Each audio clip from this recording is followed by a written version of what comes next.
Shri Gokulam gold and diamonds, link road, Vadakara. വടകരയുടെ കനകവിസ്മയം Shri Gokulam gold and ഡയമണ്ട്സിൽ ബ്രൈഡൽ വെഡിംഗ് പാർട്ടികൾക്ക് സ്പെഷ്യൽ ഡിസ്കൗണ്ട് പാക്കേജുകൾ. വിവിധ ആവശ്യങ്ങൾ ഉന്നയിച്ച് സർക്കാർ ജീവനക്കാർ വടകരയിൽ മാർച്ചും ധർണയും നടത്തി. വടകര സിവിൽ സ്റ്റേഷനിൽ നടന്ന ധർണ NGO യൂണിയൻ സംസ്ഥാന കമ്മിറ്റി അംഗം ഇ നന്ദകുമാർ ഉദ്ഘാടനം ചെയ്തു. കേരള NGO യൂണിയൻ നേതൃത്വത്തിൽ രാജ്യത്തെയും സംസ്ഥാനത്തെയും ബാധിക്കുന്ന ജനകീയ പ്രശ്നങ്ങൾക്കും സിവിൽ സർവീസിനെതിരായി ഉയരുന്ന വെല്ലുവിളികൾക്കും പരിഹാരം കാണണമെന്നും ജനപക്ഷ സിവിൽ സർവീസിനായി അണിനിരക്കണമെന്നും ആഹ്വാനം ചെയ്തുകൊണ്ടും സംസ്ഥാനമൊട്ടാകെ നടത്തിയ പ്രക്ഷോഭത്തിന്റെ ഭാഗമായാണ് വടകരയിൽ മേഖല മാർച്ചും ധർണയും നടത്തിയത്. ജീവനക്കാരുടെ വിഹിതം നിർബന്ധമാക്കുന്നതും വാർദ്ധക്യകാല പരിരക്ഷ അരക്ഷിതമാക്കുന്നതുമായ ദേശീയ പെൻഷൻ പദ്ധതിക്കും അതിന്റെ വേഷപ്രച്ഛന്ന രൂപമായ ഏകീകൃത പെൻഷൻ പദ്ധതിക്കും പകരം നിർവചിക്കപ്പെട്ട ആനുകൂല്യം ഉറപ്പാക്കുന്ന പെൻഷൻ പദ്ധതി നടപ്പാക്കണമെന്ന ആവശ്യം കേന്ദ്ര സംസ്ഥാന ജീവനക്കാർ സംഘടനാ ഭേദമന്യേ ഉന്നയിക്കുന്ന സന്ദർഭത്തിലാണ് പ്രക്ഷോഭം.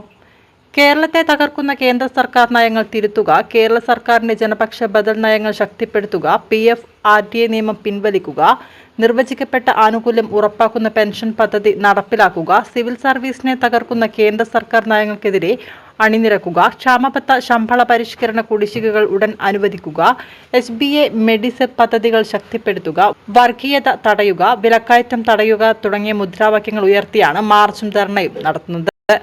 വടകര ടൗൺ ഹാൾ കേന്ദ്രീകരിച്ച് നടന്ന മാർച്ചിൽ ജീവനക്കാരൊന്നാകെ അണിനിരന്നു.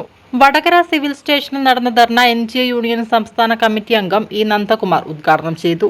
T സജിത് കുമാർ സ്വാഗതവും T അനിൽകുമാർ അധ്യക്ഷവും വഹിച്ചു. VP രാജീവൻ, KP ഷീന എന്നിവർ സംബന്ധിച്ചു.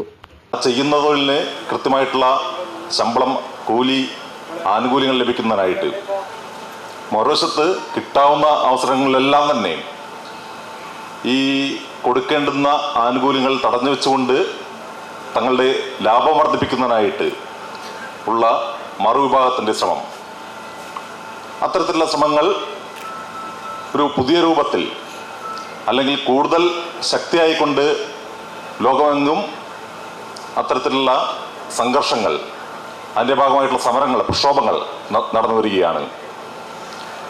ഇന്ത്യയിലും അതിൻ്റെ ഒരു വലിയ നടത്തിപ്പ്, അതായത് ഇത്തരത്തിലേക്ക് ഈ ആനുകൂല്യങ്ങൾ കടന്നു നിൽക്കുന്നതിനായിട്ടുള്ള അല്ലെങ്കിൽ മുതലാളിമാരുടെ, കോർപ്പറേറ്റുകളുടെ ലാഭം വർദ്ധിപ്പിക്കുന്നതിനായിട്ടുള്ള നടപടികൾ സർക്കാർ നടത്തിക്കൊണ്ടിരിക്കുകയാണ്.